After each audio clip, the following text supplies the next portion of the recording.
नमस्कार। आज हम बात करेंगे कवच सिस्टम के बारे में।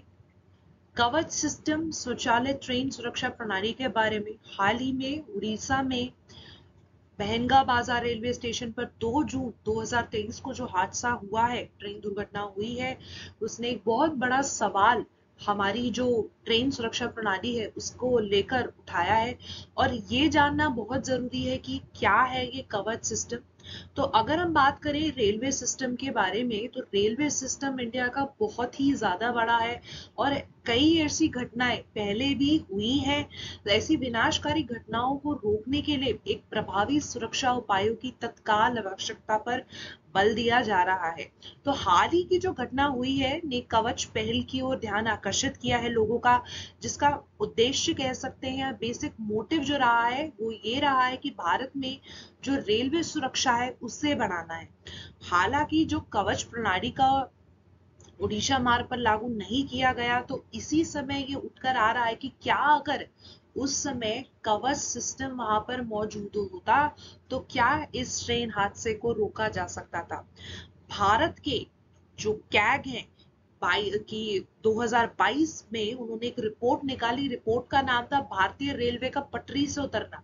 तो जो में देश में जो ट्रेन दुर्घटनाएं हुई हैं उनके कारणों पर, उनकी कमियों पर उन्होंने कई तरीके के चिंतन किए गए हैं। इस रिपोर्ट में एक बहुत ही जरूरी और एक इम्पोर्टेंट रिपोर्ट ये मानी गई है। तो रेल दुर्घटना के बारे में अगर हम बात करें, तो रेलवे बोर्ड रेल दुर्घटनाओं को दो श्रेणियों में वर्गीकरण करता है। दो तरीके की रेल दुर्घटनाएं होती हैं। पहली जिसे हम परिणामी रेल दुर्घटनाएं कहते हैं और दूसरी जिसे हम अन्य रेल दुर्घटनाएं कहते हैं।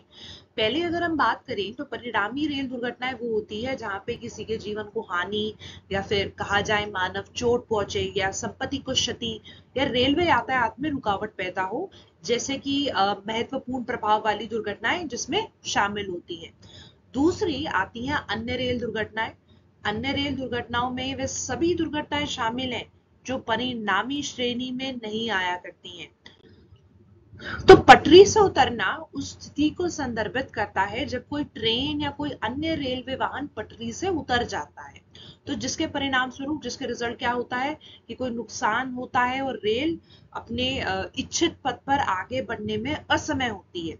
तो ये एक गंभीर सुरक्षा घटना है और जिससे क्षति पहुंच सकती है, चोट पहुंच सकती है, लोगों की मृत्यु तक हो सकती है। ऐसे में अगर हम बात कर रहे हैं कवच सिस्टम की, तो कवच सिस्टम के बारे में हम जान लेते हैं कि कवच एक स्वदेशी रूप से विकसित स्वचालित ट्रेन सुरक्षा प्रणाली है जिसे हम एटीपी के नाम से भी जानते हैं। तो इसका बेसिक मोटिव क्या है या इसका बेसिक उद्देश्य क्या है? इसका बेसिक उद्देश्य है भारतीय रेलवे के विशाल नेटवर्क में ट्रेन संचालन में सुरक्षा को बढ़ाना।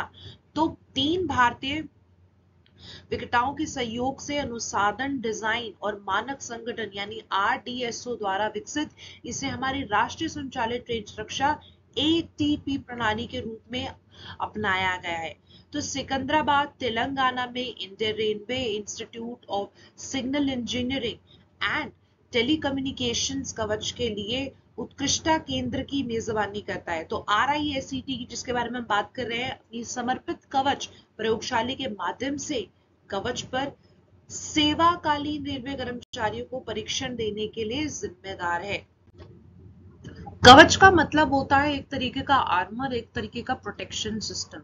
तो ये कवच, ये भारत की अपनी स्वचालित सुरक्षा प्रणाली जिसे कहा जाता है, ये ट्रेन कोलिजन बचाव प्रणाली, ट्रेन कोलिजन अवॉइडेंस सिस्टम यानी कि TCAS के नाम से वर्ष 2012 से विकासशील है। तो ये आर्मर या कवच जिसे हमने नाम दिया है, ये इलेक्ट्रॉनिक उपकरणों और रेडियो फ्रिक्वेंसी आइडेंटिफिकेशन उपकरणों को एक सेट है, यानी RFID, जो लोकोमोटिव तथा सिग्नलिंग सिस्टम के साथ साथ पटरियों में भी स्थापित होता है। तो RFID यानी इसका जो मुख्य कारण है इसके चलने का वो है रेडियो फ्रिक्वेंसी आइडेंटिफिकेशन। तो वह ट्रेनों के ब्रेक को नियंत्रित करने के लिए ultra high radio frequency waves का उपयोग करके एक दूसरे से जुड़ते हैं, तथा अगर कोई ऐसा इंसिडेंट होने वाला हो कि हाँ जहाँ पे टक्कर हो सकती है तो ड्राइवर को भी सतर्क कर दिया जाता है। तो ये सभी प्रोग्राम के आधार पर होता है। तो TCAS या कवच में यूरोपियन ट्रेन सुरक्षा एवं चेतावनी प्रणाली, स्वदेशी एंटी कोलिजन डिवाइस जैसे परीक्षण किए गए प्रमुख घटक पहल से ही शामिल है। तो ये जो कवच सिस्टम है, जब ये ट्रेन हादसा हुआ तो उस समय वहां नहीं था। तो बात यही उठकर आती है कि अगर कवच सिस्टम से अगर इस चीज को रोका जा सकता था, तो क्यों ये कवच सिस्टम अभी तक पूरे देशवर्ष में नहीं उपयोग में आया है।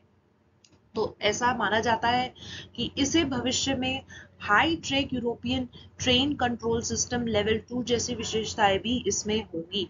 तो कवच का जो वर्तमान स्वरूप की अगर हम बात करें, सेफ्टी इंटीग्रिटी लेवल SIAL जो है 4 नामक उच्चतम स्तर की सुरक्षा और विश्वसनीय मानक का पालन करता है। SIL सिस्टम की अगर हम बात करें तो SIL स्वैच्छिक मानकों के साथ खतरनाक कार्यों के लिए सुरक्षा प्रदर्शन आवश्यकताओं को अपने हेतु संयंत्र मालिकों संचालकों द्वारा उपयोग किया जाता है।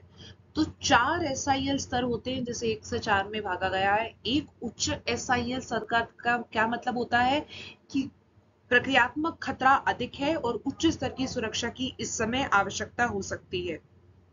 तो नए रूप में अगर देखा जाए तो भारत कवच को एक नियंत्रण योग प्रणाली के रूप में स्थापित करना चाहता है, जो दुनिया भर में प्रचलित ऑलरेडी जो सिस्टम है यूरोपीय प्रणालियों का एक सस्ता विकल्प है। तो ये एक ऐसा सिस्टम है जहां पे लोगों की जानें बचाई जा सकती हैं, रेलवे सिस्टम को और बेहतर बनाया जा सकता है।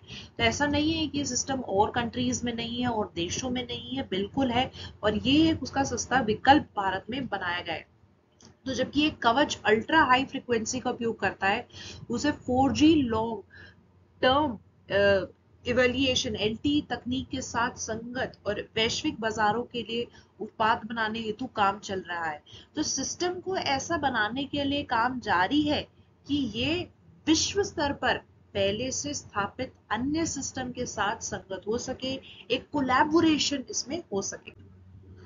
अगर SIL 4 सिस्टम की बात करें, इसकी कार्य क्षमता की बात करें, तो ये ट्रेनों को रेड सिग्नल से गुजरने से रोकता है और गति प्रतिबंध लागू करता है। और इसी के साथ साथ यदि ड्राइवर ट्रेन को नियंत्रित करने में विफल होता है, वो ट्रेन को नहीं कंट्रोल कर पाता, तो ब्रेकिंग सिस्टम स्वचालित रूप से सक्रिय हो जाता है, यानी ऑटोमेटिकली ट्रेन में अपने आप ब्रेक्स लग जाते हैं। तो कवच सिस्टम दो लोकोमोटिव के बीच टकराव को रोकता है और आपातकालीन स्थिति के दौरान SOS संदेशों को रिले करता है। तो नेटवर्क मॉनिटर सिस्टम के माध्यम से ट्रेन की आवाजाही की केंद्रित लाइव निगरानी प्रदान करता है। तो आप देख सकते हैं कि ये एक सिस्टम है कि अगर आप देख रहे हैं पूरा ट्रेन सिस्टम है और ड्राइवर भी विफल हो जाता है, ट्रेन को नहीं कंट्रोल कर पाता है, तो ऑटोमेटिकली ये सिस्टम एक्टिवेट होकर ब्रेकिंग सिस्टम को संचालित कर देता है। स्टेशन मास्टर और लोको पायलट के बीच दो तरफा संचार हेतु ट्रैफिक टक्कर बचाव प्रणाली, यानी जिसे हम traffic collision avoidance system TCS कहते हैं, उसका उपयोग भी यहाँ किया जाता है। कवच का कार्यान्वयन और तैनाती के बारे में अगर बात करें तो हालांकि लगभग 1 लाख किलोमीटर की कुल रूट लंबाई में से अभी तक केवल 1455 किलोमीटर को कवच के तहत लाया गया है। और दक्षिण मध्य रेलवे, जिसे हम साउथ सेंट्रल रेलवे के नाम से भी जानते हैं, साउथ सेंट्रल रेलवे जोन कवच कार्यान्वयन में सबसे आगे रहा है। तो ये सबसे बड़ी एक कह सकते हैं उपलब्धि है। लेकिन जिस तरीके से सिस्टम है जो कि आ सकता है पर अभी ये आया नहीं है, तो इसके बारे में अगर हम देखें तो कवच एक सिस्टम है जो आगे भविष्य में इस तरीके की घटनाओं को रोक सकता है। तो कवच प्रणाली 3 स्थितियों में काम करती है: हेड ऑन टकराव, रियर एंड टकराव एंड सिग्नल खतरा। तो इसे हर स्टेशन और 1 किलोमीटर की दूरी पर इंस्टॉल किया जाता है और साथ ही इसके अलावा कवच सिस्टम को ट्रैक और रेलवे सिस्टम में भी लगाया जाता है। तो ये सभी सिस्टम एक दूसरे के साथ अल्ट्रा हाई रेडियो फ्रिक्वेंसी पर कम्युनिकेट कर सकते हैं, जिससे कि आगे भविष्य में कोई भी कोलिजन हो तो उसे उसी समय रोका जा सकता है। कवच सिस्टम के महत्व की अगर हम बात करें तो ये 3 तरीके से बहुत ही ज्यादा महत्वपूर्ण है। पहला महत्व आता है सुरक्षा। तो कवच प्रणाली से रेल पटरियों पर ट्रेनों की टक्कर जैसी दुर्घटनाओं को रोकने में मदद मिलेगी। आगे भी अगर भविष्य में कोई ऐसे इंसिडेंट्स होते हैं तो उसे अवॉइड किया जा सकता है। एक बार सिस्टम सक्रिय हो जाने के बाद अगर 5 किलोमीटर की सीमा के भीतर सभी ट्रेनें आसान पटरियों पर ट्रेनों को सुरक्षा प्रदान करने के लिए रुकेंगी। और वर्तमान में जो ये काम है, ये किसे देखना होता है? ये लोको पायलट या सहायक लोको पायलट को सावधानी संकेतों को देखना होता है। लागत की अगर हम बात करें तो दुनिया भर में इस प्रकार की परियोजनाएं की तुलना में इसे संचालित करने में सिर्फ 50 लाख रुपए प्रति किलोमीटर का खर्च ही आएगा। और संचार की अगर यहाँ पे बात करी जाए तो इसमें सिग्नलिंग इनपुट को इकट्ठा करने के लिए स्थिर उपकरण भी शामिल होंगी। और ट्रेन के चालक दल तथा स्टेशनों के साथ निर्बाध संचार को सक्षम करने के लिए इजी कम्युनिकेशन, तो उन्हें एक केंद्र प्रणाली में रिले किया जाएगा। तो इसके महत्व सुरक्षा, लागत और संचार में बिल्कुल है। तो ये था कवच सिस्टम। इसी के साथ हम एंड करते हैं इस लेक्चर का। धन्यवाद।